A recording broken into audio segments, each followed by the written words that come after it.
আসসালামু আলাইকুম ওয়া রাহমাতুল্লাহি তাআলা ওয়া বারাকাতুহু।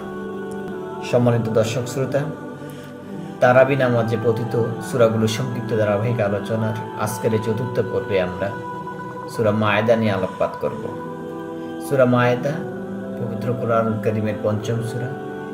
এটি রাসূল করিম সাল্লাল্লাহু আলাইহি সাল্লামের মাদানী জিন্দেগিতে নাযিল হয়েছিল, তাই এটাকে মাদানী সূরাও বলা হয়। সূরাটিতে ১২০টি আয়াত রয়েছে। ইসলামী আইন এবং নীতিশাস্ত্র সম্পর্কিত বিভিন্ন বিষয়ে সূরা আলোচনা করা হয়েছে।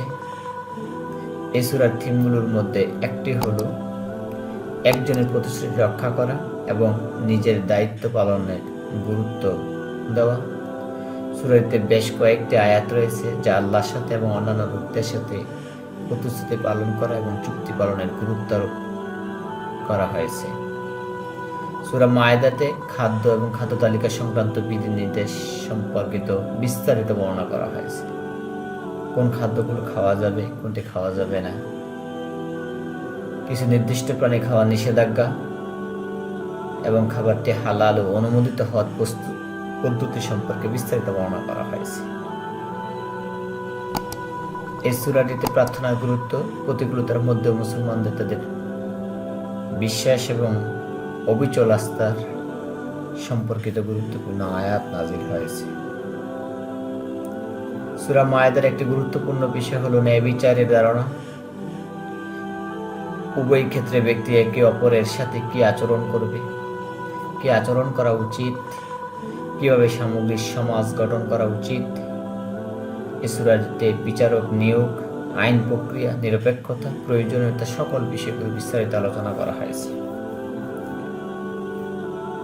সূরা আনামে যুদ্ধ এবং শান্তির ধারণা সম্পর্কিত আয়াতও রয়েছে, যে সত্ত্বে মুসলমানদের প্রতিরক্ষামূলক যুদ্ধ অংশগ্রহণের অনুমতি দেওয়া হয়।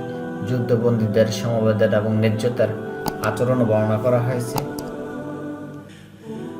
সামগ্রিকভাবে সূরা মায়েদার জীবনের সকল ক্ষেত্রে বিশ্বাস, ন্যায় বিচার, নৈতিক আচরণের গুরুত্ব দেওয়া হয়েছে।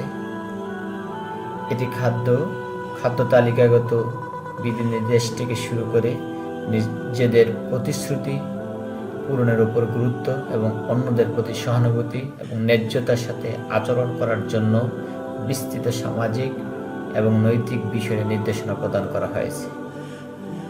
এই সূরায় মুসলমান বিশ্বের প্রত্যেকটা মুসলমানের জন্য একটি গুরুত্বপূর্ণ পাঠ্য হিসেবে রয়েছে, যা ইসলামী বিশ্বাসে ও ইসলামী মূল্যবোধে বিশ্বাসী সবার জন্য পাথেয়।